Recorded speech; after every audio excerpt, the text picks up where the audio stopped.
2021. He's classified as a first felony offender. He has a parole eligibility date of August the 1st of 2021. So adjusted good time of July 18th of 2044. Full term date of January the 13th of 2095. He was originally sentenced to life imprisonment for second-degree murder. That sentence was commuted to 99 years on October the 20th of 2022 with immediate parole eligibility. Mr. Dozier, does that sound all accurate? Yes, sir. Mr. Dozier, your case was assigned to me, so I will begin our interview process. Mr. Dozier, how old are you, sir? I'm 51, sir. And how long have you been in prison? 27 years and 3 months, sir. Tell me a little bit about your educational background, Mr. Dozier. Yes, sir. I graduated from Peabody Magnet High School in Alexandria. And I did a little bit of college at LSUA in Alexandria. And how old were you at the time of this offense? I was 24 years old, sir. Tell me about Norman Dozier at 24 years old. What were you doing? Were you working? No, sir. I was in a horrible place, a place of darkness, and I was selling drugs, sir.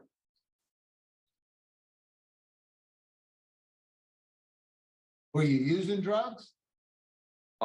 Sir, I used to smoke weed periodically, and I would take Vicodins every now and then. And when did you start smoking weed? Probably at about the age of 16. How about alcohol? Did you drink? Yes, periodically, sir. When you say periodically, how often? A lot of times on weekends or any type of celebrations. Do drugs or alcohol play any part in this crime? I would have to say yes, sir. Tell me how. The influences, I don't want to sound religious, but the influences are demonic, and they bring you in a darker place even that you're in. And that's one of the things that brought me in a darker place, using those type of substances at that age. Were you using drugs on this particular day? Not at that particular day, sir. How often were you smoking weed during this period of time? Not at that particular time, but when I was younger. So you're saying the effects of the drugs early on had something to do with this, but you weren't on drugs at that time? No, sir. How often were you using drugs during that time? When was the last time you had used any drugs before this killing? Probably the weekend prior. I probably drunk some, because I used to drink periodically. So probably a weekend before that. So tell me what happened. Explain to me in your own words. And we've got police reports. We've got all of that. I want you to tell me what it is that you did, what your role was, and what happened. Yes, sir. Thank you for asking, sir. On the night of January the 10th, 1996, a co-defendant owed me money, and I orchestrated a robbery. And as the co-defendant told me what needed to be done, I let the say co-defendant owed you money. Who owed you the money? Vicky Coco. All right. That's the woman who was involved in this. Yes, sir. Okay, go ahead. Then what happened? And at that time, she mentioned that I would need to cohort with her in a robbery. And I let her know that I wasn't going to do that. However, I knew somebody that would. And I So you weren't willing to commit the robbery, but you were willing to get someone else to commit the robbery on your behalf. yes, sir. All right, go ahead. Okay, and we left the house that we were at and we got the guy. Let me stop you for a little bit. Tell me your reasoning. Why were you not willing to do it, but you were willing to let someone else do it? I would have to say, as looking at hindsight, cowardly. I would have to say that, sir. Okay, go ahead. Continue. What happened next? Okay, and we left to go get the guy, my other co-defendant. And I shared with him as I began to formulate the robbery. And we all got in the truck and we went on January the 10th to Mr. Clarence Roban's house. And Vicky Coco went in the house and knocked on the door. And my other co-defendant went in also. And what took place. The man was murdered, and it was Not armed with anything? no, sir. We didn't have anything on us, but my co-defendant looked in the back of the truck and saw a four-way jack. So at least one of you armed yourself with a four-way lug wrench jack to when you went inside the place. Yes, sir. Obviously to be used if necessary to get whatever it is y'all were trying to get. Yes, sir. Continue. Okay, and as my co-defendant went right, Vicky Coco went left, and my co-defendant stayed in the house for probably about 20 seconds and came running out with Vicky Coco, and we got back in the truck and we went back to Marksville, Louisiana. And I would have to take full responsibility, sir, because had I not got my other co-defendant, this would have never happened.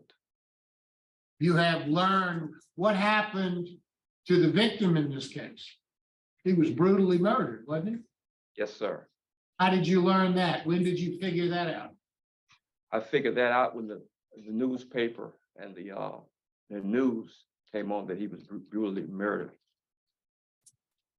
What did you do after y'all left there? Where did you go? We went to Marksville, Louisiana, to the house of Ray Brackens. I think on Martin Luther King Street, if I'm not mistaken.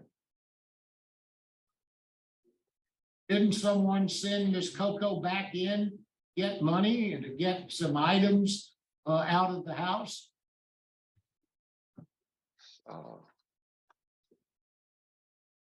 Not as my recollect. I can't recollect that she went back to the house. Did y'all steal anything? No, sir. So as far as you know, it was just a murder and no one got anything as a result of your going there to rob. Yes, sir. But to my recollection, nothing was taken. And how did you get ultimately caught? On January the 13th, me and my fiance and my, which is my son right here, he was 2 years old, he's 30 right now. But we were at our house and Alexandria police officers, task force came to the house. And they arrested me and they brought me back, where they brought me to Rapides Parish Jail. And then from there, they brought me to Marksville Jail. January the 13th, 1996.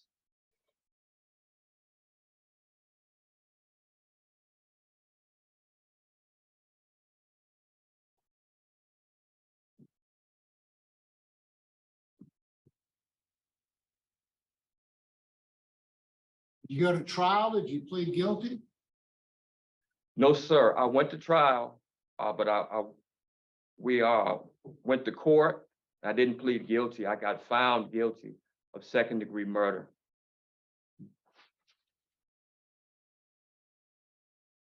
As you look back on what you did,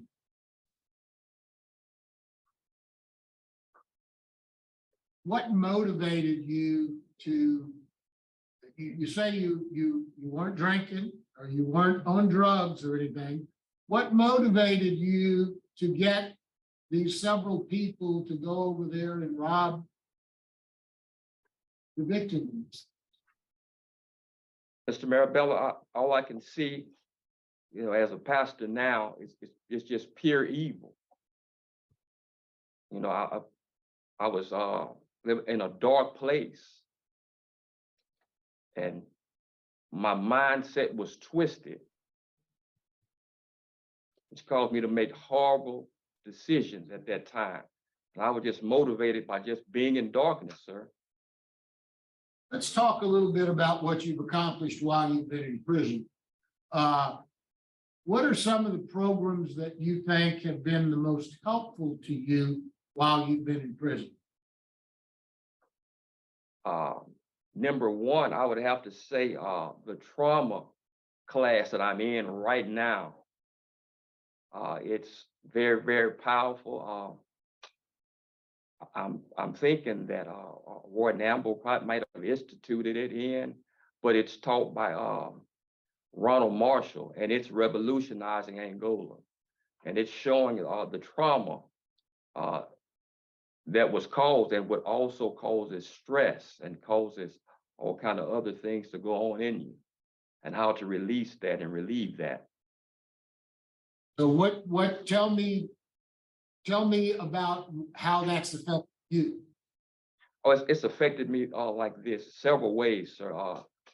One of the things that Ronald Marshall taught us in this trauma class and teaching us is how to be a trauma-informed person, which they call TIP. And also ACEs, which is adverse childhood experiences.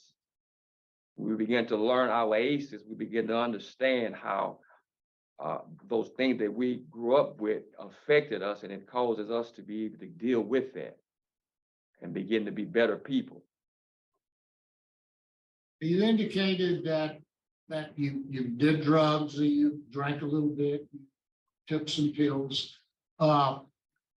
Have you taken any programs or anything that you've been while you've been in prison that has given you some insight on how to avoid that in the future?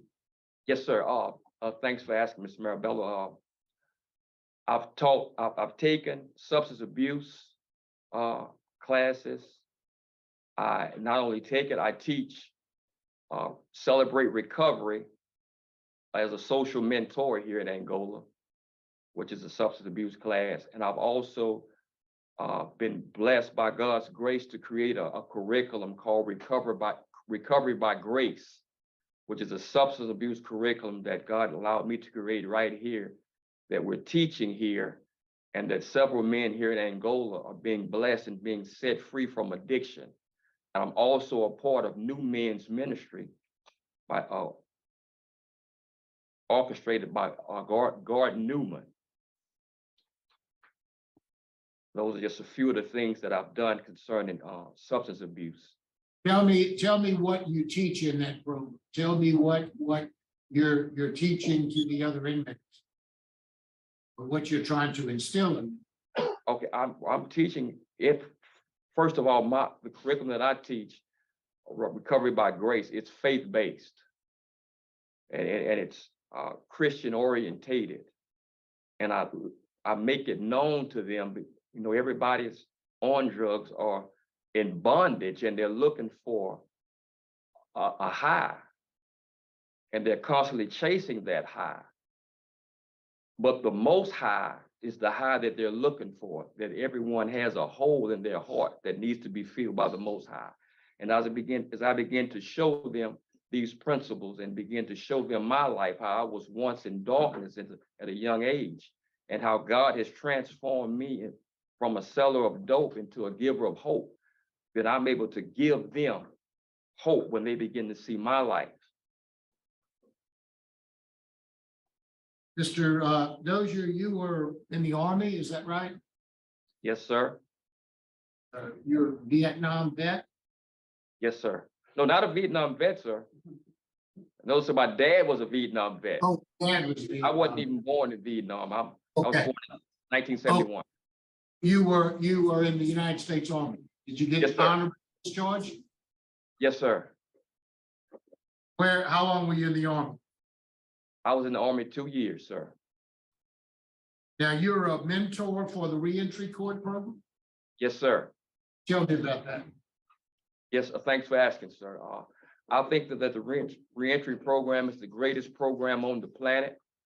And the reason why I say that, because the mentors that I work with are what you would call the cream of the crop here in Angola.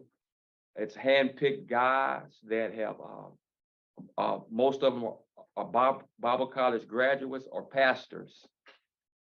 And they have to be these type of guys because we're dealing with young men's lives. And we want to mold these young men's lives because I have 2 grandkids and we want to have these guys ready to go and be around our grandkids and be a positive influence. And we get some guys that are rough around the edges. I've been a social mentor for 12 years here in Angola, and we've seen hundreds of guys and we've seen hundreds of success stories that guys are doing extremely well and have broken the addiction cycle and broken the generational curses that they were bound by. And they're out there living outstanding lives and living for God now. Dozier, I noticed that you're involved in something called Tyro Leadership. Explain that to me. What is that? Yes, sure. That's a class taught by the Torina family. The Torina family was an ex-con, but he's out there doing things that I would like to do, and he's going around the nation representing God, and he's teaching men how to be leaders and teaching men how to own up and man up into the things that they need to be doing and being people of purpose. He teaches us how to be men with missions, and to stand firm in the things that are right. Talk a little bit about your disciplinary record. You've had 7 write-ups since you've been there. Is that right? Yes, sir. Which is an excellent record. Your last one was in 2015. What was that for? You remember? Yes, sir. Thanks for asking, sir. I definitely do remember. In 2015, I had a TB test. And in that TB test, well, this is what it is. We get a prick on our arm on a Wednesday, and we have to come back Friday to get it checked. And being with the mentees, I forgot, my fault, forgot. And I did not get my TB test checked, and I got wrote up for that, sir. Tell me what your transition plan, if you were to get positive votes today to release you, where would you be going? Thanks for asking, sir. One of the other greatest programs on the planet, I would have to say, would be the Parole Project, which has an extremely success level. I would be met at the gate by Andrew Huntley and Kerry Myers, wonderful organization, and I would be able to be transitioned by them. And after the Parole Project, I'm also connected to Norris Henderson Vote. And I also have my wonderful family that's here, my 30-year-old son that's a business owner in the Alexandria area. And I have my wonderful fiance of 12 years. She's a nurse practitioner. My wonderful mother that's a minister of the gospel, and my sister's here to help me transition. But I would be living with my mother in Alexandria and working for my son. Is that Dozier Enterprises that you had listed? That's your son? Yes, sir.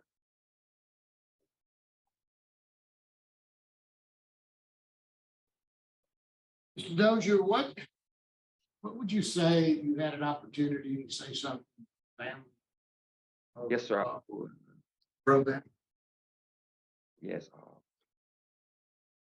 That I'm extremely remorseful for the harming and the death of Mr. Clarence Robban, and for the pain that I've caused not only the family, but the friends of the family. And I'm deeply remorseful for what I've done. And I pray that they would see the change in me and see who God has allowed me to be. And I regret it. It is not a day in my life that I don't see what I've done, and I've hurt and changed people's lives, and shattered lives. I know that, and I'm extremely remorseful. And I just pray, that my life can be seen and forgiveness could take place, and I'm just trusting God just to comfort the family. And I just pray that everything that the pain that I've caused, that God would comfort them and strengthen us all. Mr. Dozier, in reviewing your file, I note that you've got a lot of letters of support from a lot of prison staff over the years that you've worked with. You also have opposition from law enforcement. There's nothing you can do about that, but they are vehemently opposed to your release. Certainly, the victim's family is vehemently opposed to your release. There's nothing you can do about that. It is what it is, and I want to put that on the record. Your risk assessment is low. You have one child, is that correct? How old is you? Is that your son? Yes, he's 30 years old. 30 years old? And you have a good relationship with him, I assume? Awesome relationship with him. One, what can you tell us about Mr. Dozier? I can tell you that Mr. Dozier is one of the social mentors in reentry court. And to be a social mentor, two of the classes that y'all mentioned, Tyrone Leadership is one of the prerequisites. And also we have this new one, trauma and healing. The role of the social mentor is to mentor the mentees into knowing life skills. So when they get out as a free citizen, they would know how to use their social skills to keep a job, because you can always get all kind of trades. It's when you get the job, it's the social skills that you need to be able to keep the job. So he's been real good and instrumental in playing a part in our reentry court program. Other than that, I can tell you that he's exemplified rehabilitation skills and stuff, and he has been a model inmate. Thank you very much. Okay. Just one question. Yes. Good morning, Mr. Dozier. Again, how are you? I'm fine, Mr. Roche. Now, I understand your transition plan, put you in Alexandria, Louisiana, that vicinity, right? Yes, sir. And how far is your residence from the place where you committed the crime? I think it's about 30 miles, sir. It's about 30 miles away. Yes, sir. Have you given thought to any other transition plan? Yes, sir. My wife stays in Baton Rouge. Fiance, if the opportunity that is allotted, we'll be getting married in May if the opportunity is allotted. Have you ever given any thought to setting up in Baton Rouge instead of Alexandria? Yes, sir. I would like to see you, if and when you're released, get out of the vicinity in which the victim's family live. Simply because it is a emotional, physical, and mental stress on that family if and when you're ever released. And I think some consideration should be given to putting at least $100,000 200 miles between you and that victim's family. Yes, sir. Thank you. Now we'll hear from your supporters. Mr. Kerry Myers. Yes, good morning. Kerry Myers with Louisiana Parole Project, here to let the board know that Mr. Dozier is our client. We've been working with Mr. Dozier all the way through his clemency process for more than 2 years now. We have all the confidence in the world that Mr. Dozier is exactly who you see here, a very mature man, a man who has given back to his community, a man who has an amazing support system. Regardless of whether he be in Baton Rouge or Alexandria, Parole Project is prepared to support him through his transition. And if it takes a little bit longer to make that transition to Baton Rouge, we're prepared to do that. We certainly, like as I said, believe in Mr. Dozier and in his capacity to be an excellent member of his community. So we'd ask this board to grant his parole today. Thank you, Mr. Myers. Now we'll hear from the opposition, Mr. Brian Greenwood.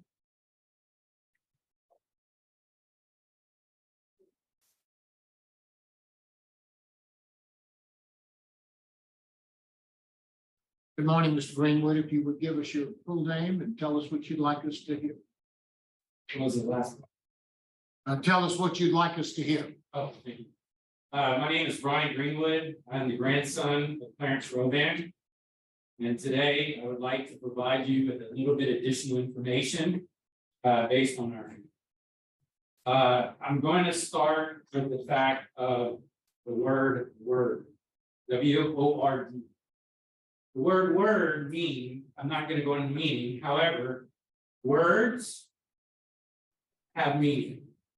And in meaning, they can be positive or they can be negative.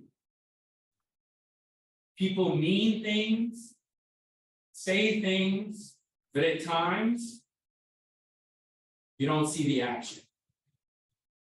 I heard a few things today that disturbed me, of course, because the victim is my grandfather. But in a word, there are contracts, there are covenants, there are agreements. There are promises of things that people say. Mr. Dozier mentioned something of the fact that somebody owed him. And because of the decision that he made, unintended consequences occurred. I want to tell you a little story about the same thing on our side of the room, which my mother, her sister, during the sentencing phase said that the choices were presented to them as follows: the death penalty or life without parole. Things happen.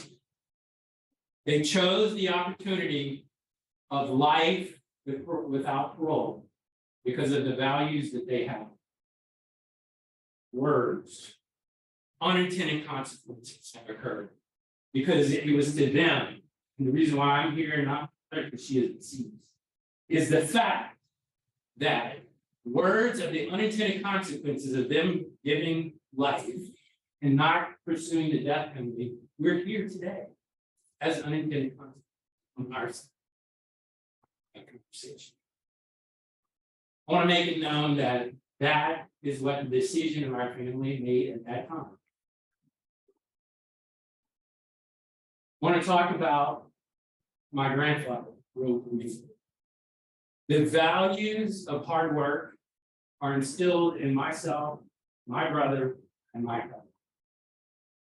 I learned how to work when I was 12 years old on his farm, and the impact that he had on not only myself and my cousins and the family, but the whole community of Oglesby. Because you see, he provided education to everyone regarding agriculture. And he valued the value of education. And today I use a lot of the things that I learned through him. Last week would have been his 110th birthday. His death date, I purposefully made my wedding date because I want to never forget that day. It was hard. Want to talk about the resident, should this occur? I hope it doesn't. You have a very hard job to do. I know you.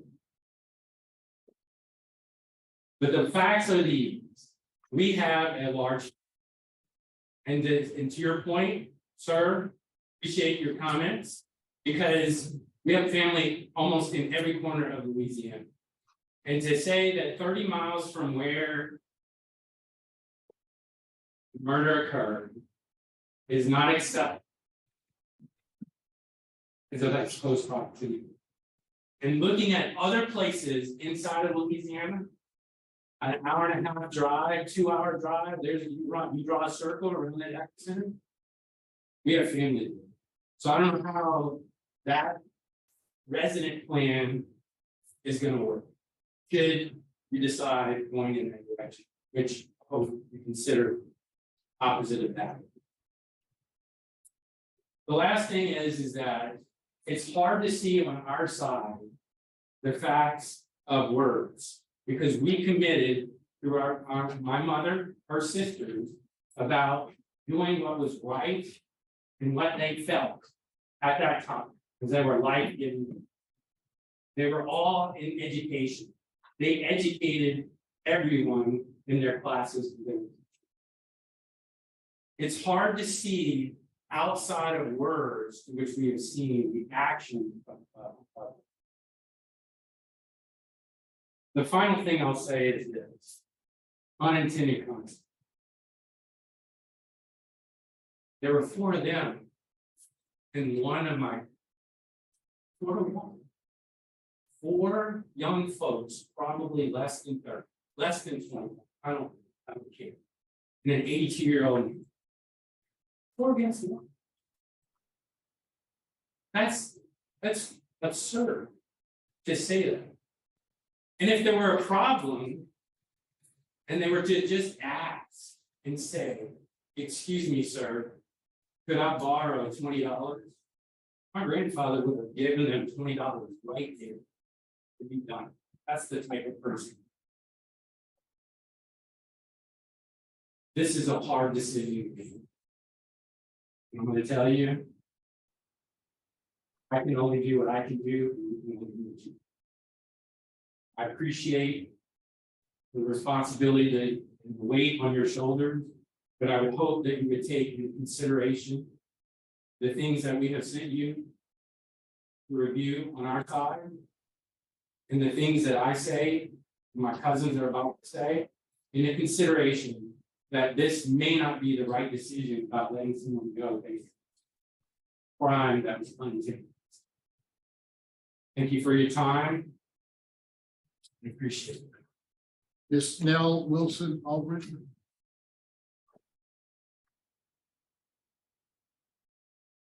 Morning. My mother was originally supposed to, feeling well this morning, so maybe have a version of her statement. My name is Nell. My mother is Claire Rodan Wilson, who is the daughter of Clarence Rodan, who you know was murdered in his home by Norman Dover. Along with my family, I am here to oppose this parole. My grandfather was a good man. He served his daughters and his community and his whole family. His death affected us all and left his daughters frightened and sickened. My grandfather was beaten to death in the course of a home invasion and armed robbery planned and perpetrated by Norman. There was no passion, there was no provocation. Papa did not or could not resist or defend himself. His defensive wing showed that he did try to shield his head from the blows. He was in his 80s, crippled from a bad hip, and weighed less than 150 pounds. The only testimony provided about the manner of Papa's murder was provided by the girl his murderers used as bait to the entrance of his house. He testified earlier that day she had stolen money from my grandmother. When she later purchased drugs from Dozier and told him of her theft, he planned to go back to my grandfather's house and rob. Heard him admit he was not agreeing to these drugs when his decision of this act. Concerned that he lacked the courage to kill an old man, she was admitted. He recruited a man he was confident was capable of committing a murder. Make no mistake, when these men left to go to my grandfather's home, they did so with premeditated and cold-blooded attempt to murder him. When Dozier and his associates arrived at his house, they went upstairs to look for him. Dozier and his associate Davenport overpowered my grandfather in his back. They entered his home armed with a tire iron and beat my grandfather, crushing his skull and leaving him to die in his back. We believe they planned to kill Papa, whether they got any money or not. The murder of my grandfather was a cruel and brutal act, having no human decency or regard for the life of a man they had never met, who had done them no wrong. Based on Vicky Coco's testimony, she was the bait, Bracken was the driver, Davenport was the hitman, and Norman Dozier was the planner, the organizer, and the leader of this band. So his guilt is erased. Dozier was found guilty of second-degree murder by 12 jurors who believed that life in prison without parole was the appropriate sentence for this. A distinguished district court judge imposed this sentence, agreeing with the jury. 3 judges of the Third Circuit Court of Appeals unanimously affirmed the conviction and the sentence. That means 16 people, including 4 judges, agreed that Dozier was guilty of a brutal and premeditated murder and should be penalized for that crime by life in prison without parole. As I said, this is not a spur of the moment heat of passion or emotionally charged. It was a cold-blooded, pre-planned, and in our opinion, intentional execution. These men, led by Norman Dozier, calmly, coolly, and without provocation, beat an 83-year-old to death. This was a barbaric act. Now he is asking for mercy and compassion he never showed my grandfather. We talked about his work in recovery, his work dealing with trauma, and the influences of people on his behavior. But prior to being considered for commutation of his sentence, and prior to this parole hearing, he did not avail himself of opportunities to take accountability to himself and to my family for what he had done. Prison is intended as a punishment, which in this case is well deserved. But it also serves to keep people like Dozier away from us and other innocent civilians. Cousin Missy reminds us that the best foreteller of the future is history. And history tells us that Norman Dozier could murder when convenience or greed requires it. Because he showed no regard for human life or human decency. If Norman Dozier gets out of prison and finds himself in a similar circumstance, we believe that he will kill again, just as he killed my brother. I understand that Norman Dozier has a family who want him home. I'm sorry that they have had to go through this. But my family believes that Norman Dozier is a cold-blooded murderer and needs to stay right where he is for the rest of his life. We respectfully ask that the board deny his application. Thank you very much, ma'am. Now we'll get from Robin Moore.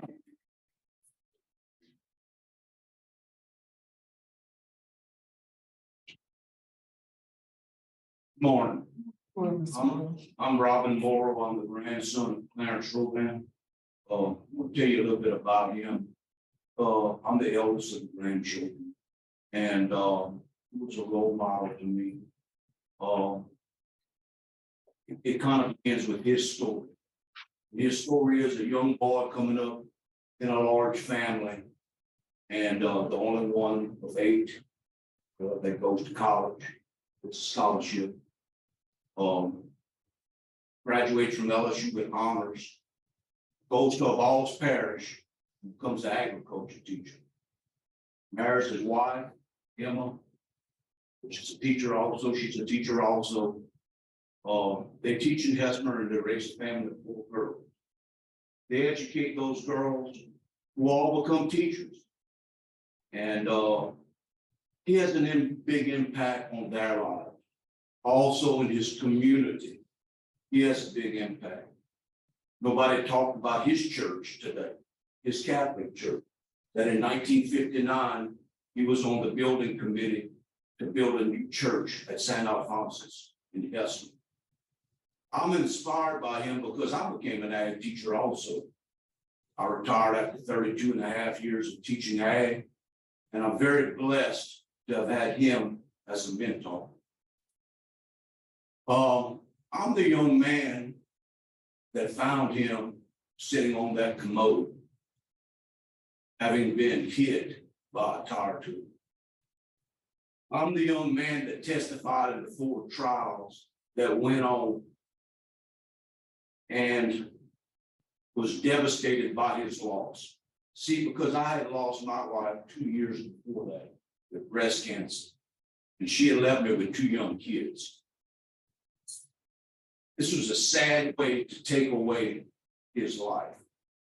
It was a cowardly way to take his life. He had done so much for us and for the community and the people all around us that I hated to see the way he died. My parents, along with my aunts and my uncles, talked a lot about this and what went on. And as the trials occurred, my mother and her sisters asked for life in prison instead of a death penalty. We thought life in prison meant life. Today, we're finding out that may be something different. And back at that point in time, I told them, you better be very cautious of what you allow to happen. But because of the kind of people they were, because of the kind of compassion they had, and the kind of compassionate person he was, they said, we'll go with the life in prison sentence.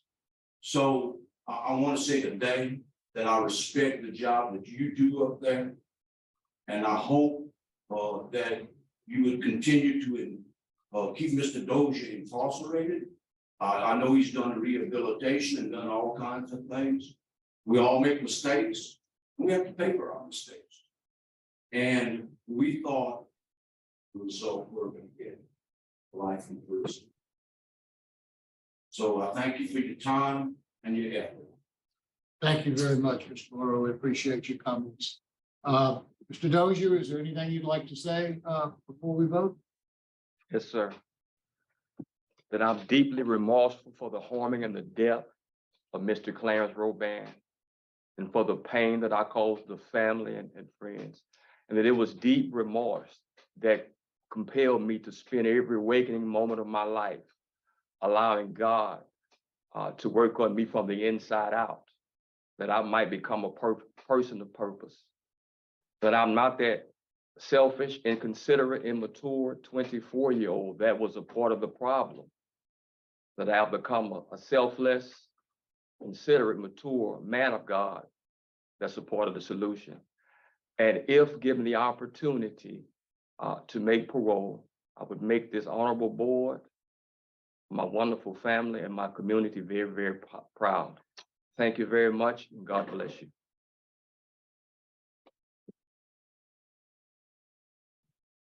All right. Mr. Dozier, ladies and gentlemen present today, I do appreciate the courage that it's taken for you to come here and talk with us. And I hear your pain. I can't say that I can really understand it. I feel your pain. I know what you've gone through.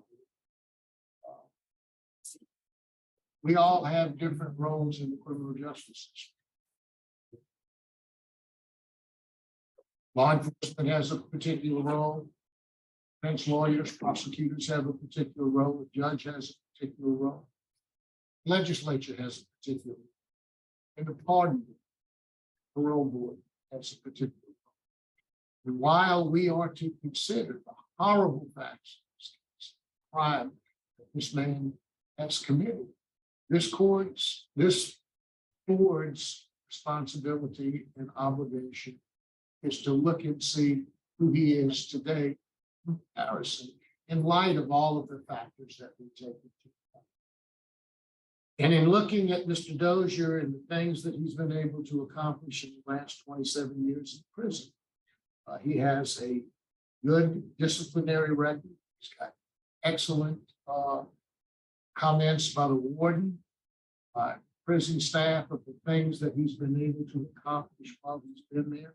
He is a mentor to other prisoners in prison. He has established a program that helps prisoners there. He's done a lot of community service work while he's been there. He's got an excellent transition plan.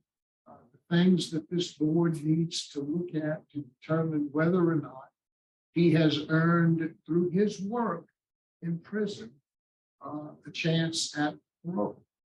Having looked at all of those factors, my vote today would be to grant his parole to the Louisiana Parole Project, condition that he have no contact whatsoever with the victims, to get a substance abuse evaluation or whatever treatment is recommended, 6 hours of community service work per month, and that he be on a curfew from 9 p.m. to 6 a.m. Daily. That would be my vote. I'm only one of 3 votes. Ms. Jackson?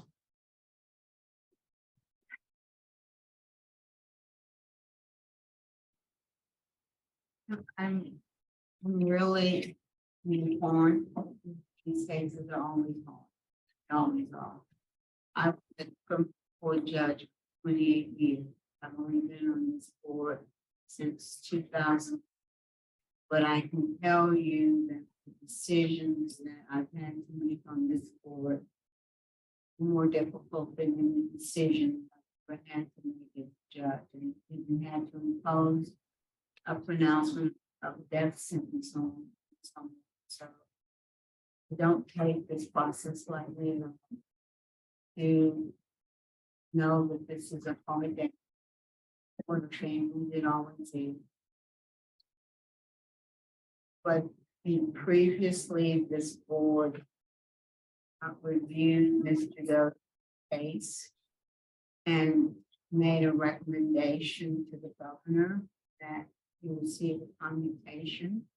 That request went to the governor's office. The governor and the staff reviewed it very carefully, and they don't always accept this board's recommendation. There have been times when the governor has declined to grant commutation.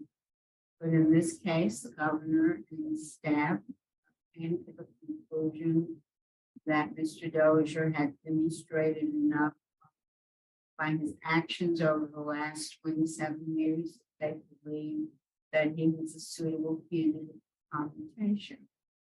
And so I was on the panel that recommended commutation. And there is nothing that's happened in the interim that would change the position the board took when Mr. Dozier first appeared for his commutation. So based on the work Mr. Dozier has done over the last 27 plus years, the comments from prison and the service that he's rendered to others, my vote likewise would be to parole. Motion. Thank you, Mr. Chairman. Mr. Dozier, Yes, sir. I sat on your pardon hearing, and as an old man, I don't remember exactly how I voted. But today, the overwhelming express opposition from the victim's family, and as Mr. Brown has stated, each and every one of us have a different function. And I have a different function on this board. I am the victim's advocate. I am the person who keeps the victim in the process. And the victim plays a very, very important part in this process. And the victim's family plays an even more important part of this process. And I have an obligation when I see this much express opposition from the DA's office, from law enforcement, and from the victim's family. The nature of the crime that was committed only 27 years ago. My vote is to deny your request this morning. Thank you, Mr. Russia. 2 out of 3. You have 2 votes out of 3, which.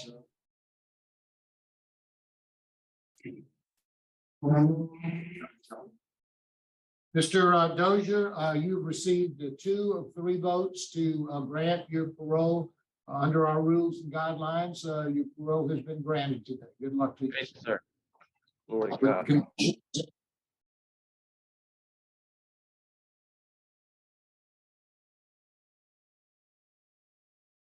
Sure. I am Bill Wilson's father, and we were all my. It appears to me what you're gonna do when you got here. Why put my family through all this? If we already knew? Well, that is not accurate, sir. We do review these files before we prepare them in advance. But we often come in here believing one thing when we read reports, and we change our mind when we hear people. Thank you. We Thank you. certainly are prepared. Thank We you for certainly your time. didn't come in here with preconceived We notions. appreciate your time. Very much.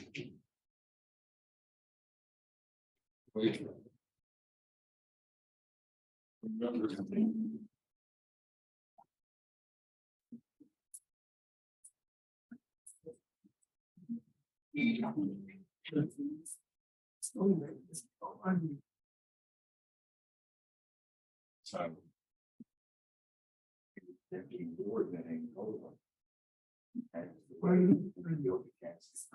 I guess. Being buried down in the water. They're down there, so they're actually buried in the family plot on top of the daddy. So they're good in there, we have even on the way down there. They got the hole dug, they got the casket right there. And, all the final words are being said, but everybody's still kind of milling around and everything. I mean, Okay. it was just. And so the wife, she's still around or whatever, and I see her son-in-law, and I see kind of what's going on, and they're trying to lift this casket down in the hole, and it's like this. And I see him go get a 2x4. And this guy over there, he's cranking on the handles on the side.